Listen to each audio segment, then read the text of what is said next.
Hello everyone. सो अभी तक के लेक्चर में हमने स्क्रैच की सारी बेसिक चीज़ें देख ली, सारे ब्लॉक्स के बारे में इंफॉर्मेशन ले ली और ये हमारा स्क्रैच का लास्ट लेक्चर होगा। मतलब हम और भी प्रोजेक्ट्स बनाएंगे, पर हाँ वो इस लेक्चर के बाद आप अपना स्क्रैच काफ़ी अच्छा मान सकते हैं। ठीक है, जो बेसिक्स है सारे। तो इस लेक्चर में हम एक प्रोजेक्ट बनाने वाले हैं। प्रोजेक्ट में हम एक गेम बनाएंगे, पोंग, शायद आपने नाम सुना होगा। तो हाँ, हम वही गेम बनाने वाले हैं। ठीक है, तो अभी शुरू कर देते हैं। तो हाँ, पोंग बना रहे हैं तो स्प्राइट की ज़रूरत है नहीं। हमें स्प्राइट कौन कौन सी चाहिए, पहले तो हम बैकड्रॉप ले लेंगे, मतलब कि बैकग्राउंड।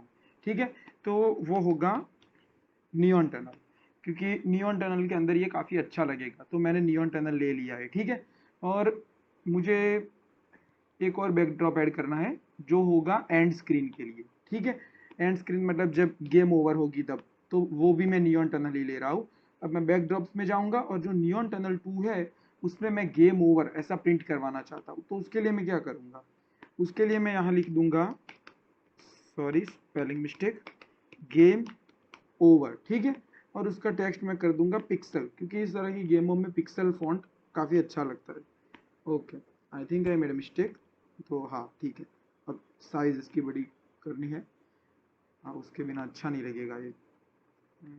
ओके ठीक है, अब सही लग रहा है। और इसके फॉन्ट का कलर भी मैं वाइट कर देता हूँ। ठीक है, अब ये नियॉन टनल 2 अच्छा लग रहा है। ठीक है, तो हाँ, इस तरह से अब जब हमारी गेम स्टार्ट होगी तो स्क्रीन पे क्या होगा। तो नॉर्मल सी बात है, पहले एक बॉल होगा, तो हम स्प्राइट्स में जाके ये बॉल तो यही है तो ले लेते हैं। फिर दूसरा क्या होगा, दूसरा होगा अ, जो पैडल जो इसे हिट करेगा। ठीक है, और फिर उसके साथ क्या होगा, एक ऐसी लाइन नीचे कि जहां पे हिट करने पर गेम ओवर हो जाएगी। ठीक है, तो वो भी हम ले लेते हैं अभी स्टार्ट में ही,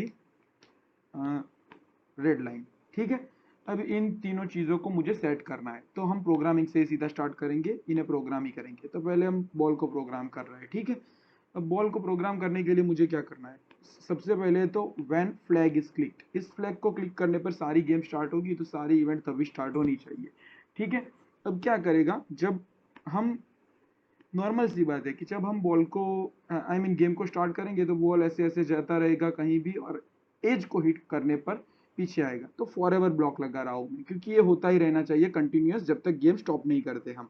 तो इसलिए फॉर एवर कर दिया, और फिर इसके अंदर हम कर देंगे मूव। ठीक है, कि कुछ स्टेप मूव करना है। अब 10 थोड़ी स्पीड कम है तो 15 कर देते हैं हम।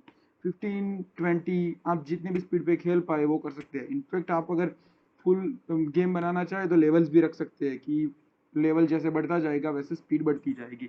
ठीक है, तो मूव इतना करेगा। और फिर हाँ, हमारी कंडीशन कि जब एज को हिट करेगा तो बाउंस करेगा। तब इससे क्या होता है, देखिए, एज को हिट कर रहा है तो बाउंस कर रहा है। अब हाँ, ये कह सकते हैं आप कि ऐसा हो गया इस बार कि इसने एक डायरेक्शन में हिट करना शुरू किया, तो ये इश्यू आ रहा है कि आपको ऐसा लग रहा है कि एक्स में मूव कर रहा है, पर ऐसा नहीं है एक्चुअल में। देखिए अभी आपको दिखेगा। ओ, आई थिंक ठीक है, उसका कोई इश्यू नहीं है हमें। तो हाँ, ये अभी हम करवा देंगे वो। ठीक है, तो ये हो गई बेसिक सी चीज़। अब हमें पहले इसे ड्रैग एंड ड्रॉप, ड्रैग करके ही नीचे ला देते हैं एंड में। ठीक है, उसकी पोजीशन हम बाद में सेट कर देंगे। अब हो गई इसकी बात, तो पेडल हमारा यहाँ रहेगा। अब पेडल में क्या करेंगे, पेडल में भी ऐसा ही है कि when flag is clicked, flag click होगा तभी उसमें कुछ करना है। और फिर मुझे उसमें भी फॉर एवर करना है, क्योंकि वो भी हमेशा होता रहना चाहिए जो भी होता है। और क्या करना है, बहुत बेसिक सी चीज़ करनी है, एक्स की पोजीशन मुझे सेट करनी है। I am not sure position कहाँ आएगी, हाँ इसमें तो पक्का नहीं आएगी, वो तो मैं कह सकता हूँ। शायद मोशन में ही आनी चाहिए। मैं अभी चेक कर लेता हूँ, भी पता चल जाएगा। ओके, तो इस तरह से कुछ बार हो जाता है कि हम भूल जाते हैं कि किस जगह पे उसकी पोजीशन आएगी वगैरह। ठीक है, तो आई थिंक उसकी जो सेट एक्स टू कर रहे हैं, तो सेट एक्स यहाँ से ही हो जाएगा। और कहाँ करना है, तो वो सेंसिंग में आ जाएगा माउस के एक्स पे। I think this should work, let's try. Yes, it is working, हो रहा है ये। तो इस तरह से हम मूव करवा रहे हैं कि व्हेन फ्लैग इज क्लिक्ड, ये जो हमारा पेडल है वो माउस की जो एक्स है उस पे मूव करना चाहिए। इस थोड़ा और ऊपर ले लेते हैं। ठीक है, ओके। अब हम बात करेंगे इस चीज़ की, जो है हमारा ये रेड लाइन। अब ये रेड लाइन की हम पोजीशन सेट कर देते हैं। ठीक है, तो इसमें भी फ्लैग तो करवा ही देंगे हम। ठीक है, तो जब फ्लैग, और क्या होना चाहिए वो बाद में देखते हैं, पहले हम ऐसा मैकेनिक्स सेट करते हैं कि जब ये बॉल इसे हिट करे तो वापस बाउंस बैक हो जाए। तो इसलिए हम फिर से बॉल के प्रोग्रामिंग में जाएंगे। तो फिर से व्हेन फ्लैग इज क्लिक कर दिया मैंने, ठीक है। और फिर इसमें फॉर एवर तो करना ही है, क्योंकि सारी कंडीशंस गेम में फॉर एवर चलती रहनी चाहिए। तो फॉर एवर, एंड जब कुछ हो तब ये होना चाहिए। इसके लिए हमें पता है कि हम इफ का यूज करेंगे, कंडीशनल ब्लॉक। तो if something then do this. तो यहाँ समथिंग क्या है, तो वो सेंसिंग में आएगा कि सेंस। तो इफ टचिंग, टच करेगा तब, ठीक है। इसके लिए हम इसे यहाँ ले लेते हैं, एक सेकंड इसे दूर ले लेते हैं। हाँ, अब किसे टच करे तब, तो जब बॉल पैडल को टच करे तब फिर क्या होना चाहिए, हमारी बॉल टर्न हो जानी चाहिए, ठीक है। तो टर्न कितने डिग्री होनी चाहिए वो हम कर देते हैं। तो टर्न हम कर देते हैं 180 से 150, कुछ भी कर सकते हैं। चलिए 150 से अभी स्टार्ट करते हैं। फिर हमारी गेम को बेटर करने के लिए हम करेंगे। फिर से मूव तो करवाना ही है, तो मूव करवाएंगे। उसके बाद 15 स्टेप उसी डायरेक्शन में, और फिर 0.5 सेकंड का वेट करवा देते हैं, क्योंकि इससे क्या होगा, प्लेयर को एक ऐसे पता चल जाएगा कि हाँ जो बॉल हिट हुई है वो वापस जा रही है, ठीक है। तो वेट हमें पता है कि कंट्रोल में होता है, तो वेट करवा देते हैं 0.5 सेकंड का, ठीक है। तो ये हो गई बात बेसिक सी। अब देखते हैं ये काम करता है या नहीं। हाँ, बॉल अब ऊपर जा रही है, नीचे पता नहीं चल रहा है, क्योंकि ये पूरी एक्स में मूव कर रही है। ठीक है, पहले हम एक काम करेंगे। इसमें इश्यू क्या आ रहा है मुझे समझ आ रहा है। जो बॉल है ना वो इस डायरेक्शन में ही है, इसलिए हो रहा है। तो हम टर्न कर देंगे बॉल को शुरू में ही, टर्न 15 डिग्री किसी भी डायरेक्शन में, ठीक है। तो इस डायरेक्शन में हम 15 डिग्री टर्न कर रहे हैं। अब ये होगा, देखिए, हाँ अब ये ऊपर जा रही है, ठीक है। तो इस तरह से हाँ बॉल देखिए वापस भी जा रही है, हाँ हो रहा है। और अभी पर नीचे जाने पर कुछ नहीं करेगी, क्योंकि रेड लाइन का हमने कुछ कंडीशन डेवलप नहीं की है, ठीक है। तो अब वही कंडीशन बाकी हो गई। तो जब रेड लाइन की कंडीशन होगी तब क्या करना है, तो वो देखते हैं। फ्लैग क्लिक होगा तब रेड लाइन में क्या करना है, पहले तो रेड लाइन की एक पोजीशन सेट कर देते हैं। तो उसकी एक्स वाई पोजीशन सेट कर देते हैं। तो हमें पता है कि यहीं कहीं होगा, हाँ यहीं कहीं होगा। अब हमें पता है कि इसमें सेट वाई करना है सिर्फ, ठीक है। सेट वाई हम करेंगे -150, ये ज़्यादा नीचे हो रहा है इसलिए, ठीक है। ये एक बार क्लिक कर दिया, ओके। यहाँ पे सेट करनी है हमें ये रेड लाइन। अब क्या होना चाहिए, जैसे ही ये रेड लाइन को हिट करे तब हमारे पास जो गेम ओवर वाला पूरा बैकग्राउंड आ जाना चाहिए, ठीक है। तो उसके लिए हम क्या करेंगे, फिर से कंट्रोल में जाके फॉर एवर तो ब्लॉक ले ही लेंगे, क्योंकि फॉर एवर होगा। अब इफ फिर से आ गया कि अगर हिट करे तो ही होना है, तो इफ, और फिर से सेंसिंग ही आ गया कि किसी को टच करे तो किसे, तो हम याद रखना बॉल की प्रोग्रामिंग नहीं कर रहे हैं, हम रेड लाइन की कर रहे हैं।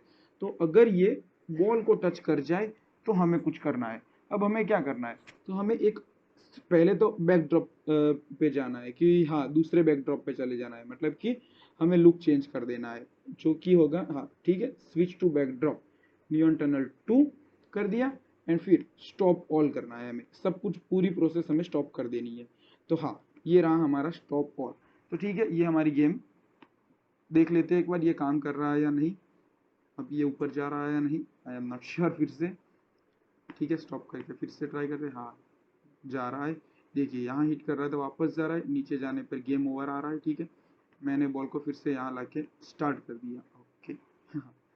फिर से मैंने ऐसा ही कर दिया, ओके। ये मेरी गेम बार बार ओवर होती जा रही है, हाँ अब नहीं हो रही है, देखिए हो गया ये इस तरह से। हाँ पर आपने इश्यू देखा होगा कि मैं रीस्टार्ट कर रहा हूँ फिर भी गेम ओवर वाला ही आ रहा है, क्यों, क्योंकि हमने ऐसा कोई कंडीशन नहीं डाली है कि अगर फिर से रिस्टार्ट हो रही है तो कुछ करना है। तो इसलिए हम यहाँ ही कर देते हैं कि जब रिस्टार्ट करें, मतलब पहली बार फ्लैग हिट हो, तो हमें क्या करना है, लुक्स चेंज करने हैं, स्विच टू बैकड्रॉप समथिंग। अब वो बैकड्रॉप कौन सा होगा इस बार, neon tunnel 1, here it is, ठीक है। तो अब इस बार हम ट्राई करेंगे, ठीक है। हाँ आ गया, देखिए जैसे आउट हो रहे हम तभी वो देखिए नया वाला आ गया, और जैसे आउट हुए हम गेम ओवर आ गया, ठीक है। इस तरह से वर्क करा है। अब आप कहेंगे कि स्कोर के बिना की गेम क्या काम की, हाँ सही है, स्कोर तो चाहिए ही। तो स्कोर के लिए हमें पता है कि वेरिएबल चाहिए होगा, तो वेरिएबल बनाते हैं स्कोर, ठीक है। अब स्कोर बन गया, अब क्या करना है, सिंपल लॉजिक है। जब हमारी बॉल पैडल को हिट करेगी, ये हमारा पैडल है, तब स्कोर 1 पॉइंट बढ़ना चाहिए। अब जब पैडल को हिट कर रही है तो ये पूरी कंडीशन है, तो उस वक्त हम क्या करेंगे, स्कोर को चेंज करना है, मतलब सेट करना है, ठीक है। तो सेट माई वेरिएबल की जगह हम कर देंगे स्कोर टू समथिंग। अब क्या समथिंग, स्कोर की वैल्यू पहले 0 है तो हमें उसकी वैल्यू बढ़ानी है, तो उसके लिए ऑपरेटर आएगा। अब हर बार हिट होगा तो स्कोर की वैल्यू 1 चेंज करनी है, तो वैल्यू क्या चेंज करनी है, आएगा हो ये थोड़ा, ठीक है। अब हाँ, अब +1 करनी है, ठीक है। अब रन करके देखते हैं क्या होता है, यहाँ ऊपर स्कोर लिख के आ रहा है, ठीक है। अब देख लेते हैं कि कोई इश्यू तो नहीं है। अब ये हमने जैसे बॉल ने टच किया 1 आ गया, 2 आ गया, 3 आ गया, 4 आ गया, हम जितने भी बार टच कर रहे हैं स्कोर बढ़ता जा रहा है, 5 आ गया और ये गेम ओवर होगा, ठीक है। तो ये हमारी पूरी गेम रेडी हो गई, हम पूरी पोंग गेम बेसिक से बना दी कुछ ही ब्लॉक में। अब ये काफ़ी इंटरेस्टिंग प्रोजेक्ट था। आप अगर प्रोग्रामिंग में बहुत नए हो तो ये काफ़ी एक्साइटिंग चीज़ है कि सिर्फ 3 लेक्चर के कोर्स के बाद आप बेसिक सी गेम बना रहे हो, ठीक है। तो इस तरह से आप और भी गेम्स ट्राई कर सकते हो। वैसे भी स्क्रैच का जो मेन होम पेज है हमारे पास, उसमें आइडियाज़ पेज पे बहुत सारी चीज़ें आती है। इनफैक्ट ये आइडिया अभी मैंने वहीं से लिया है, और मैंने कुछ यूट्यूब ट्यूटोरियल भी देखे हैं जिसमें रॉकेट गेम बना रहे हैं, बहुत सारी स्टोरीज बना रहे हैं, बहुत कुछ कर रहे हैं, ठीक है। तो इस तरह से स्क्रैच में आप आगे बहुत कुछ कर सकते हैं। अब फॉर्मली कहे तो ये कोर्स मैं यहाँ ख़त्म कर रहा हूँ, पर हाँ, जब जब फ्री टाइम मिलेगा मैं इस स्पेसिफिक पार्ट में आपके लिए प्रोजेक्ट्स डालता रहूँगा। और अब इसके बाद नेक्स्ट क्या, तो नेक्स्ट आप ये कह सकते हैं कि जैसे ही आप ये कोर्स ख़त्म करें, आप अपनी कोई भी प्रोग्रामिंग लैंग्वेज जो नॉर्मल वाली होती है रिटर्न, उसे पिक कर सकते हैं।